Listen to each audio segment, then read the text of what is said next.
about a week ago at Grand Rapids Community College. We learned to ride the bus between the Grand Rapids Preclinical Campus and the East Lansing Clinical Campus. We had a chance to view the beautiful Spartan Stadium from way up high in one of the suites. We have had a great week together. I made a request of the students on Saturday to go home and to write down on a card why medicine. So today is your opportunity to focus on why medicine. The whole focus of this program is allowing you to really step back and reflect this very, very serious decision that you have made to become a physician. We will follow the order of the program as listed, so hopefully each of you have a program. Before I introduce the Dean of our college, I would like to introduce the other day's guests. Seated to my far left, Dr. Brian Mavis, Director of the Office of Medical Education, Research and Development. Dr. Mavis is also a member of the Committee on Admissions. Dr. Mavis.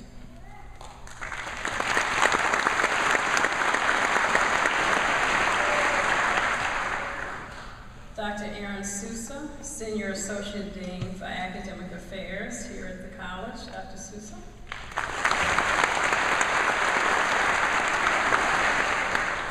To my far right, Dr. Janet Osuch, who's the Assistant Dean for Preclinical Curriculum and also an alumnus of the college.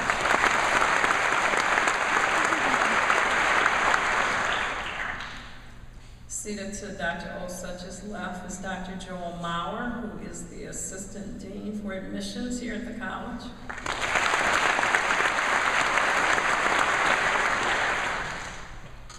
And it now gives me a great deal of pleasure to bring to the podium our Dean, Dr. Marsha Rapley, an alumnus of the CHM class of 1984. Dr. Rapley is an awesome leader. She's a woman of vision, of courage, great intellect, great compassion. She has led the college faculty and staff through the most remarkable growth period that our college has realized in about 50 years. Today, we see the realization of so many years of hard work and effort to complete the expansion of our college to have an entering class of 200 students. And leading us at the helm of these changes has been this gracious woman. Please join me in bringing Dr. Marsha Rapley to the podium. It's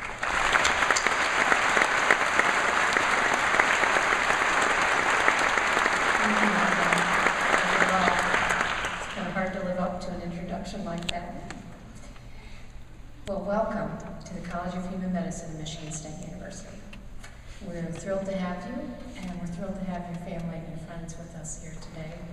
I want to thank, first of all of the family and friends for coming out here. There are more than 1,800 of you here. Thank you for bringing your babies. We want you to know that it doesn't matter to us if they cry. It's just part of the celebration. And as the day goes on, we hope that the rest of us won't want to feel like crying at some point in time. But we want you to know that we view them as important parts of our family, as do you. And I want to thank Mr. Wright McCarter for his music that he's providing for us all day today.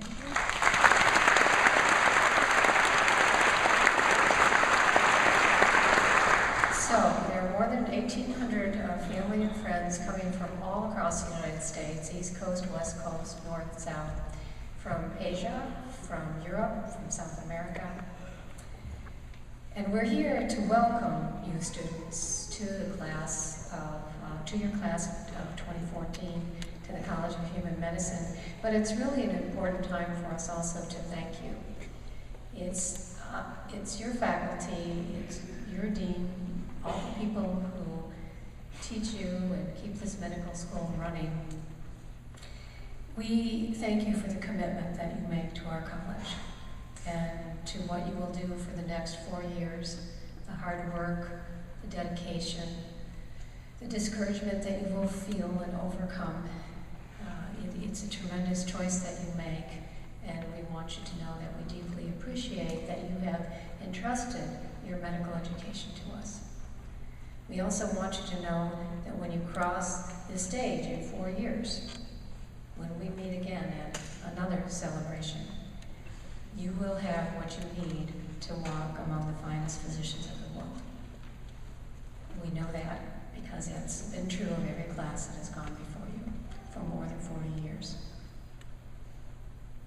We are rooted in the land-grant tradition at Michigan State University. It's part of the value to which you commit when you choose to come to our medical school. And some of you may not know that in 1855, the state of Michigan gave land to the Michigan Agriculture School to create a school, a college, which went on to become a great university. But the purpose for that was to provide for the people of Michigan an opportunity for education. It didn't exist then. Only people from a certain class of society went to college and university. And there was a notion at that point in time under President Lincoln that that should change, that there should be an education for everybody, every citizen in our country, and that would be the foundation of our democracy. So the people of the state of Michigan were the first to step forward, and they provided the land that now surrounds us in East Lansing, and a great university was created there. That sense of creating something that has a responsibility to give back, it's reflected in the education that we give to you and the service that you will provide when you leave this place. It's also reflected in the partnerships that make this possible. So many of you have read about the wonderful growth of the college that has occurred here in Grand Rapids with our partnership with Spectrum Health and the Van Andel Research Institute and St. Mary's Health. There's partnerships in Traverse City, in Marquette, in Midland, in Saginaw, in Flint, in Kalamazoo, and there are partnerships of the other 18 colleges at Michigan State University in East Lansing. All of these are rooted in that tradition of putting something forward and getting something greater in return.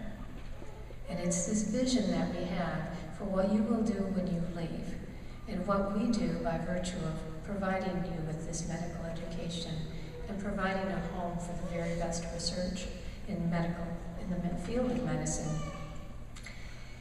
We have a vision that this brings vibrancy, vitality, and strength to the people and the communities in the state of Michigan, but also across the nation. And many of you, as you know, will have opportunities. We'll take this across the world. I want to take a moment also to thank the families in particular.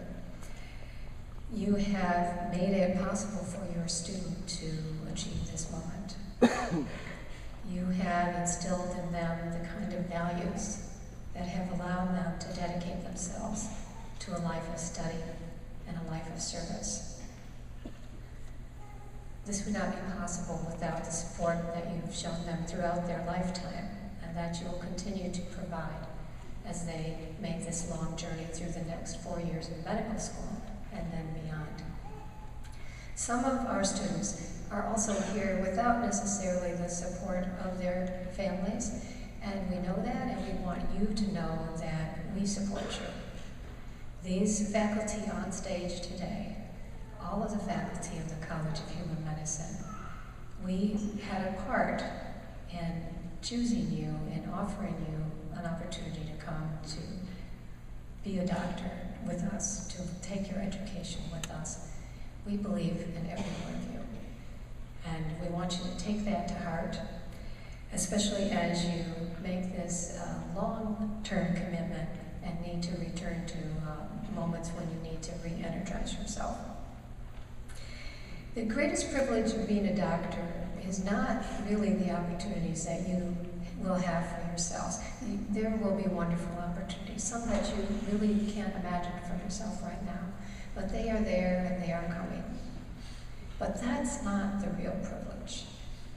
The real privilege that you will earn over the next 4 years is that you will hold the most intimate and the most intense fears and desires that people have. And that these will come at the most private moments in people's lives. And you will offer guidance to people. And that guidance will be rooted in the knowledge and the skill that you acquire over the next 4 years and beyond. And that guidance is also rooted in the compassion that you bring today. You bring to this moment as you begin medical school. And that will grow, that will deepen, and that will become richer over time. As you work with people who need you to work on their behalf. Responsibility can be a great burden. And I remember thinking this when I was in your position in 1980. I was in a similar ceremony, and the dean was speaking, and that's Dean Emeritus Don Weston, who's on stage today.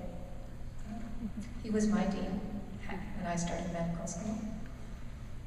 And I was thinking, oh my God, I don't know if I can do this. I don't know if I will make it through medical school. And my mom was seated next to me, and my mother could always just really, capture a moment with a remark. And I'm sitting here worried and serious, and she says to me, "Now, there's a nice-looking young man over there." And you gotta love that, right? You gotta love that your mom's always looking out for you, trying to connect you with somebody, some opportunity. One of our students asked me this first week of class, what do you do when you can't get up in the morning? We were talking about making mistakes, about this sense of responsibility, about the discouragement that happens when you engage and you enter into this long period of training. And we talked about going back to those very values that brought you here, those things instilled in you by your family and your friends who are here supporting you today. But I think I have something to add to that. I think that when you have that moment where you feel like you don't know if you can go on, if you can go to class another day, you can take another exam, remember this moment. Remember this today, when more than 1,800 people came together to support you, to affirm that you made the right choice for yourself, that you will be among the finest physicians in the world. Let that bring you energy, and let that sustain you through those difficult times. So, on behalf of your college and your university, Michigan State University, welcome. And we look forward to the next 4 years ahead. I'd like to introduce to you now Dr. Aaron Souza, who is our senior